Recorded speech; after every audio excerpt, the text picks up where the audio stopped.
최경영의 최강 시사.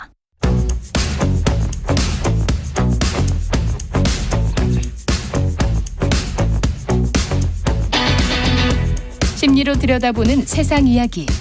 뉴스는 십니다.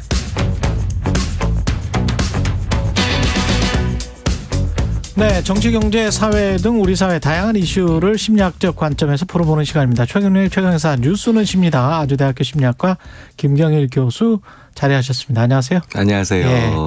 이준석 전 대표 덕분에 오늘 뉴스는 십니다는 특집으로 3부 통으로 다 트겠습니다. 예. 네. 중간중간에 궁금한 심리적인 심리학과 관련된 상담, 본인이 괴로운 내용 뭐 이런 것들도 좀 문자로 질문을 해 주시면 김경일 교수님이 상담을 해 주실 것 같습니다. 오늘 다룰 주제도 어떻게 보면 정치적이고 사실은 직장 생활하는 사람들도 이거는 굉장히 많이 관심 있는 주제인데 텃세입니다. 텃세. 네. 예. 텃세를 당해본 적이 있으세요? 교수 생활 또는 이제 학업하시면서? 뭐 공부를 하는 과정에서도 그렇고, 그렇죠. 그다음에 네. 심지어는 뭐 잠시 어떤 모임에 갔을 때도 있고, 네. 뭐 군대에서도 그런 경우가 있고, 인간이 모여 있는 곳에서는 늘 텃세들이 조금씩 존재할 수가 있죠. 아마 마찬가지실 거예요. 네. 기자는 진짜 텃세라고 느껴진다기보다는 뭔가 좀 꺼림칙한 자리? 그거에 아주 적응을 해야 되는 직업이기 때문에 매일 꺼림칙한 자리를 가는 거잖아요. 그렇네요. 예. 그러니까 이제 약간 좀 그런 것들이 있죠. 왜 저 사람 여기 와서 앉아있지? 네, 뭐 네. 그게 자연스럽게 이제 돼야 되는 직업이라서.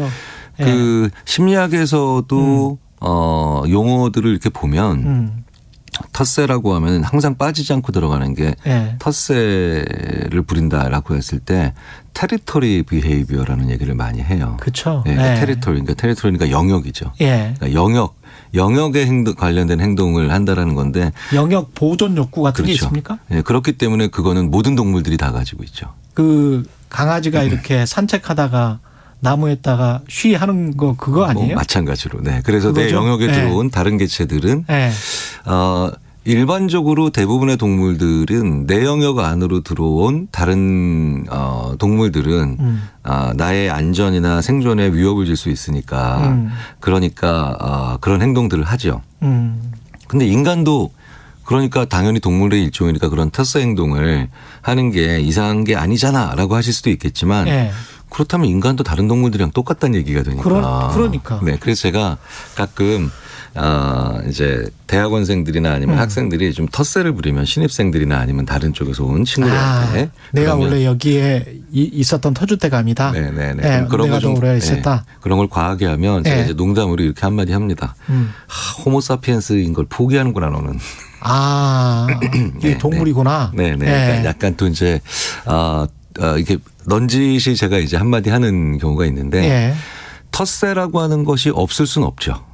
왜냐하면 자연스러운 겁니다. 네네. 그러니까 제가 늘 말씀드리지만 느끼는 것과 행동하는 건 전혀 다르거든요. 그러니까 내 영역으로 새로 들어왔네라고 하면서 불편감을 느끼는 것 자체는 거의 대부분 상당히 많은 사람들이 하는 건데요. 그렇죠. 문제는 텃세를 부린다. 그러네. 네, 행동하는 건 전혀 별개의 문제예요. 제가 늘 말씀드리죠. 그러네요. 네네. 생각해보니까 뭐 단어에서도 이방인, 스트레인저라는 말이 있는 거 보면 이방인이 아닌 거기에 원래부터 살았던 사람들 이게 이제 반대되는 개념이 이방인이잖아요. 네네. 네. 그러면 이제 근본적으로 그 불안감이나 아니면은 뭔가 불편감의 핵심은 뭘까? 그걸 살펴보면 이렇게 새로 들어온 사람으로 인해서 내가 지금까지 늘 계속해서 일상적으로 해왔던 것들이나 아니면 익숙해져 있던 것들 중에 어느 것 하나가 깨질 거다. 즉 변화에 대한 두려움. 그렇구나. 네, 변화에 대한 두려움이나 변화에 대한 거부감들이 그렇겠습니다. 대부분 텃세를 만들거든요. 대부분 근본적으로는 거기에 있다고 생각합니다. 그래서 변화를 두려워하는 조직. 사실은 변화를 입으로 외치고 있지만, 근데 변화가 두려운 조직. 혹은 그 변화가 결국은 새로운 변화가 결국은 나에게는 불리할 거라고 생각하는 사람들이 많은 조직 혹은 그런 사회 그런 데서는 텃세가 굉장히 심하죠. 별로 안 좋은 거네요. 네. 그래서 제가 이렇게 군을 보면요. 예전에는 그래서 군에 그렇게 텃세가 심했었어요. 군에서. 네네. 네. 그런데 최근에 보면은 군의 지휘관들께서 변화를 잘 만들어내고 변화에 대한 그런 그 적응도를 높인 그런 그 부대에 가보면 새로 전입 온 어떤 장교나 아니면 부사관들, 네. 그러니까 간부들이 오면 의외로 저 친구한테 우리가 어떻게 맞출까? 이런 생각을 하는 아주 현명한 분들이 많이 있는 그런 부대도 가끔 봐요. 그런 것을 뭐라고 하느냐. 그게 기업이든 군이든 예. 사회든 뭐 심지어 정당이든 예. 제가 자주 말씀드리는 문화지능이 높은 조직이다. 문화지능이 높다. 네. 그런데 21세기의 4차 산업혁명 시대의 심리학자들이 굉장히 강조드리는 게 문화지능이 높은 조직이 반드시 성공하고 문화지능이 떨어지는 조직은 이제 굉장히 어려워진다라는 게 자기들끼리만 살려고 하는 거군요. 그렇죠. 예. 소가 새로 들어왔을 때 대가 야 우리한테 빨리 적응해. 이게 문화지능이 떨어지는 거고요. 그다음에 소가 새로 들어왔는데 네. 이 소를 위해서 소와 함께 잘 화합하기 위해서 우리가 어떻게 살짝 변화를 만들어낼까. 예. 왜냐하면 소가 해야 되는 적응의 양은 엄청나게 많거든요. 그런데 이 소를 위해서 대는 조금씩 많은 사람이기 때문에 오히려 조금씩만 변하면 변화량이 크게 되거든요. 예. 그래서 제가 예전에도 한번 말씀드린 기억이 있는데 며느리가 우리 집안에 잘 적응하게 하려면 어떻게 해야 됩니까? 이건 문화지능이 좀 떨어지는 시아버지고요. 그러네. 네, 며느리가 네. 이제 우리 집에 또 새로운 일원이 됐으니까 우리 기존의 가족들이 우리 며느리를 위해서 어떻게 적응을 하면 될까요? 어떤 행동의 변화를 만들어야 될까요? 이렇게 물어보시는 시아버지는 이제 심리학자들의 입장에서 보면 문화지능이 높은 분이죠. 생각을 해보니까 권력이 있는 사람이나 권력이 있는 집단 조직이 텃세를 더 부릴 가능성이 있겠습니다. 왜 그러냐면 그 물론 권력 자체가 없을 수는 없죠. 그런데 이 권력이라고 하는 것이 소위 말해서 충성이라고 하는 것과 그다음에 권력이라는 것이 맞물리면서 한 사람만 쳐다보게 하거나 아니면 굉장히 상명하복적인 측면들이 강하게 되면요. 그러네. 필연적으로 어떤 중간에 어떤 것이 매개가 되냐면 옆에 있는 부서, 옆에 있는 팀 혹은 심지어 라이벌 간의 협동협응이 완전히 떨어집니다. 그렇죠. 네네. 이제 그걸 대표적으로 보여줬던 게 2차 세계대전 때 일본 같은 경우가 전형적인 거기에 해당된다고 이제 군사심리 전문가들이 이제 말씀을 드리는데 딱 천황. 물론 이제 그것도 이제 만들어진 이미지긴 하지만 일본 군부에 의해서 천황 하나만 딱 쳐다보고 오로지 그렇죠. 천황폐하 만세 뭐 이러면서 뭐 만자해 뭐 이런 조직이 되니까 필연적으로 어떤 일이 벌어지냐면 옆 부대와의 협동 작전이 아예 안 이루어지더라는 거예요. 그게 독일군한테도 많이 보였거든요. 예. 그래서 미군이 굉장히 나사풀린 군대 같지만 그렇죠. 네. 네. 근데 돌발 상황이 되니까 공병이 쓰러지니까 보병이 가서 다리 놓고 그다음에 수송병과 수송 장교가 쓰러지니까 갑자기 나도 운전할 수 있어라고 운전을 하고 텃세가 없는 조직이 자발적인 충성심이 높다. 그렇죠. 그러니까 자율성이라는 게 자율성이라는 게 상명하복이 지나치게 강조가 되면서 이게 망가지면서 그 망가진 가운데 협응이 사라지면서 이게 자율성도 훼손되면서 그러면 이제 남는 건 내 영역을 지켜야 되겠다. 그러네. 그러니까 이게 바로 뭐냐면 새로운 파일을 만들어낼 수 있는 자신이 없는 조직이나 국가 혹은 사회 이런 데가 필연적으로 가지게 되는 거죠. 제가 뭐 특정해서 어떤 조직을 말씀드릴 수는 없고 하여간 우리나라에 이런 조직이 서구 사회에 비해서는 많다. 이거는 제가 확신할 수 있을 것 같습니다. 네. 그래서 기업도 보면요. 우리 회사는 더 성장할 거야. 우리 회사는 이제 고객이 더 넓어질 거야. 네. 이런 회사들은 가보면 텃세들이 많지 않습니다. 그러네요. 네. 그런데 있는 고객이나 잘 지키자. 네. 우리 있는 고객은 절대 늘어나지 않아. 하지만 상대방 회사와의 경쟁에서만 이겨야 돼. 이렇게 생각하는 기업들 혹은 그런 분야, 그런 산업 같은 데 가면은 실제로 꽤 괜찮은 친구들이 들어왔는데도 혹은 필요한 사람이 들어왔는데도 일단 텃세부터 부리고 보는 경우를 꽤 자주 봐요.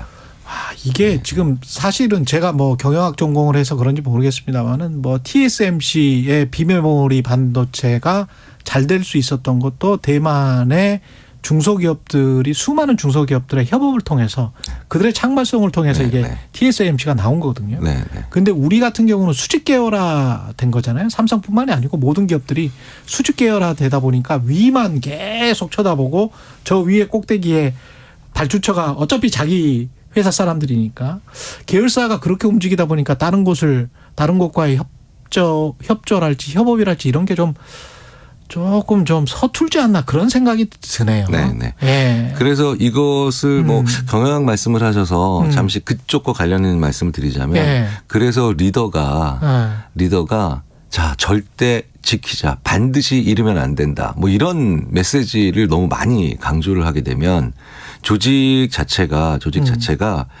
필연적으로 텃세가 좀 심해지게 된다는 게 그런 과정을 거친 경우가 많죠. 예. 그래서 우리가 리더십에서 뭐 다들 많이 말씀하지만 좀 확장된 가치 앞으로 이렇게 새롭게 나가자라고 하는 그런 새로운 비전들이 왜 늘 강조가 되냐면 그게 조직에 장기적으로 봤을 때 필요한 사람이 왔을 때 그 사람을 내치지 않고 그 사람을 잃지 않기 위해서도 반드시 필요한 겁니다. 그렇군요. 네. 텃세가 사실은 부리는 게 또 더 동물적이라는 것. 그 처음에 말씀이 굉장히 좀 충격적이었는데 그 질문들도 굉장히 많이 들어와 있습니다. 그 질문들 좀 소화하기 위해서 노래 한 곡 듣고 예. 그리고 다시 돌아오겠습니다. 이거는 알람 파슨스 프로젝트의 Eye in the Sky는 교수님이 소개해 주셨죠. 전 이 노래 참 좋아하는데 일단 네. 제목이 하늘에 있는 눈이잖아요. 그러네요. 하늘의 눈인데 네. 살아가면서 뭔가 조금씩 내가 잘났다. 네. 내 판단만 맞다라는 생각이 들 때마다 네. 그냥 이 제목 내용은 가사가 완전히 일치하진 않지만 네. 이 노래 들으면서 좀 저 위에 겸손해지려고 하는 예. 네. 그런 예. 생각을 가져봅니다. 알겠습니다. 예, Eye in the Sky 알람 파슨스 프로젝트의 노래 듣고 그리고 교통 정보까지 듣고 다시 돌아오겠습니다. Tables instead. You've taken lots of chances before, but I ain't gonna give any more. Don't ask me, that's how it goes. 'Cause part of me knows what you're thinking. Don't say words you're gonna regret. Don't let the fire rush to your head. I've heard the accusation before, and I ain't gonna take any more. Believe me, the sun in your eyes made some of the lies worth believing. I am the eye in the sky, looking at you. I can read your mind. I am the maker of rules, dealing with fools. I can cheat you blind, and I don't need to see anymore to know that I can read your mind. Looking at you, I can read your mind. Looking at you, I can read your mind. Looking at you, I can read your mind. Don't leave false illusion behind.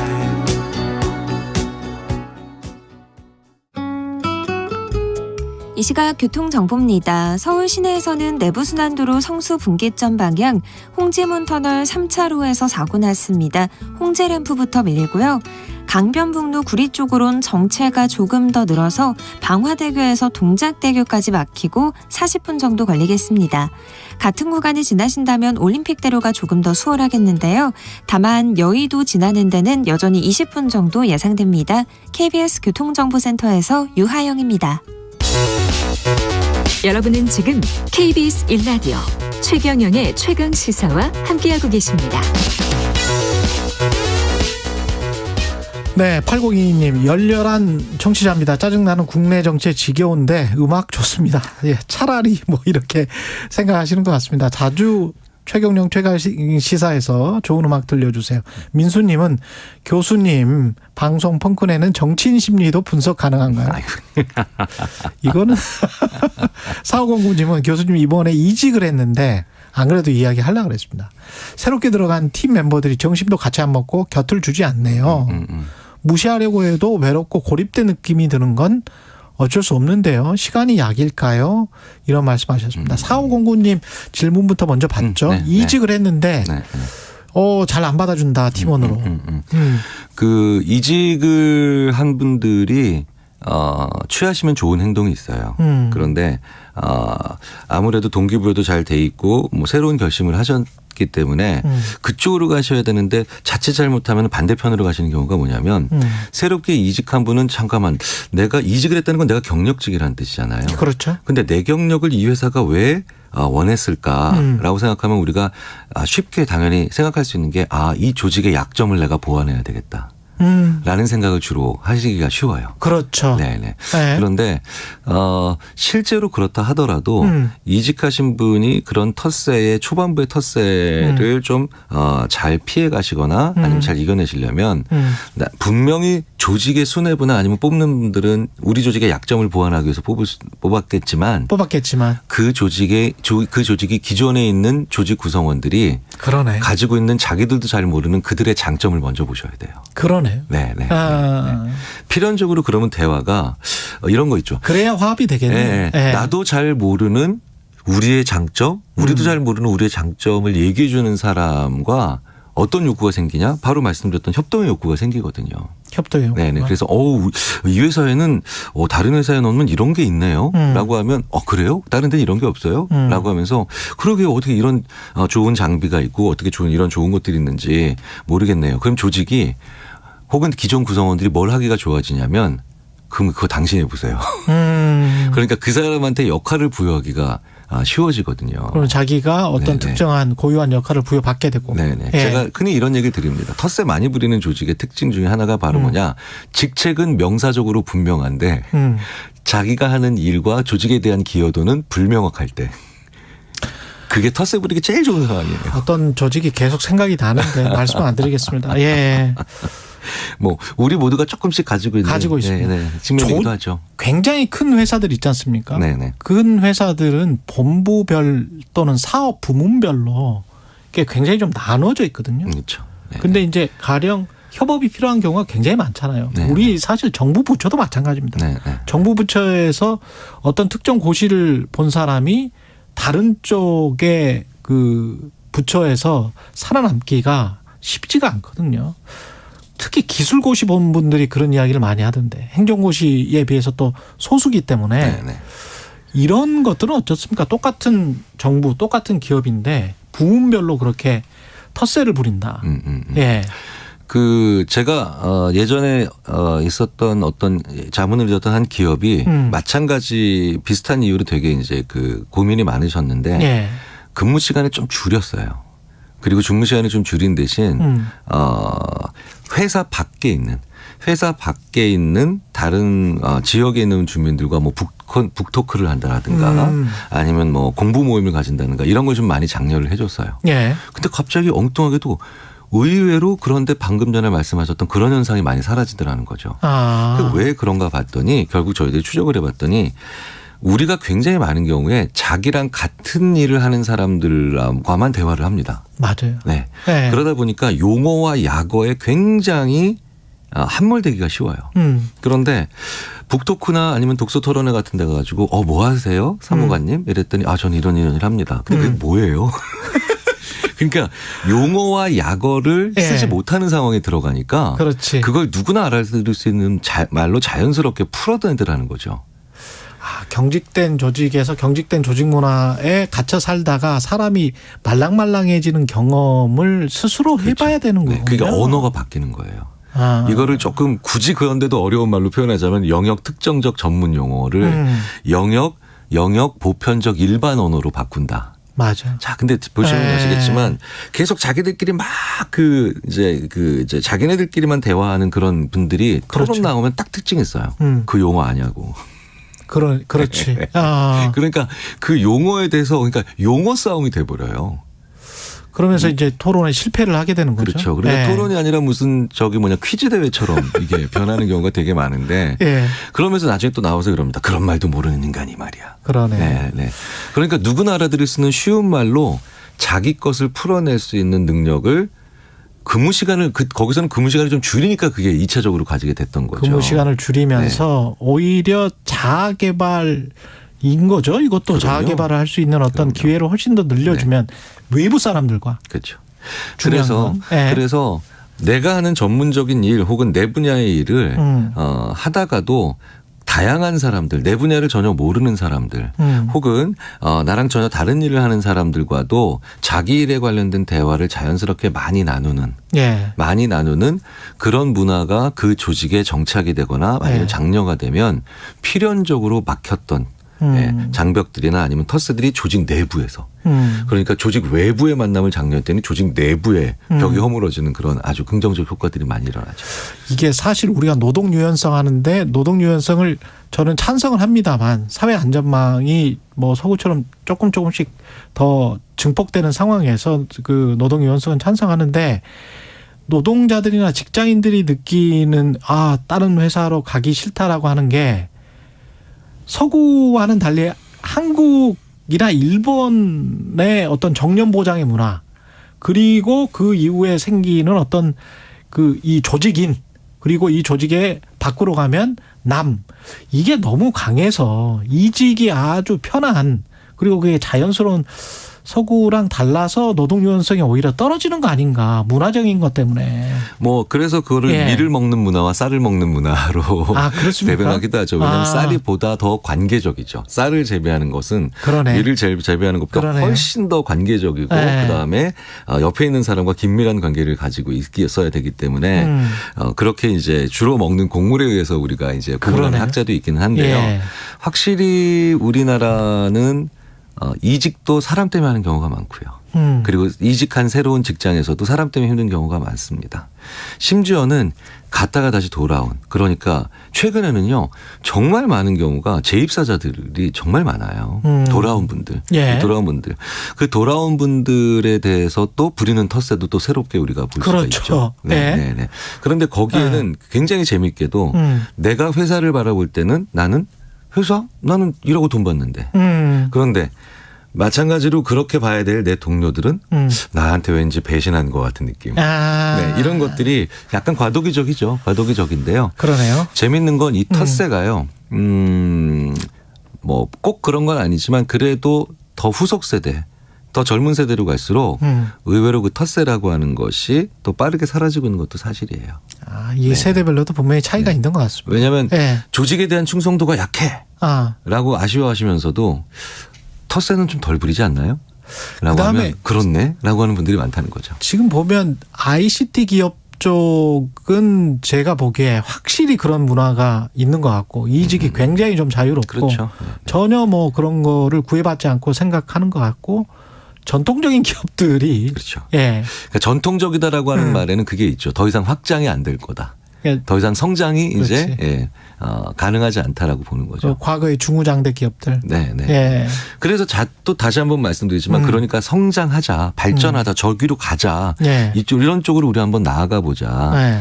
그런 비전이나 아니면 그런 갈 길을 보여주는 리더십이 그 무엇보다도 필요할 때예요, 지금.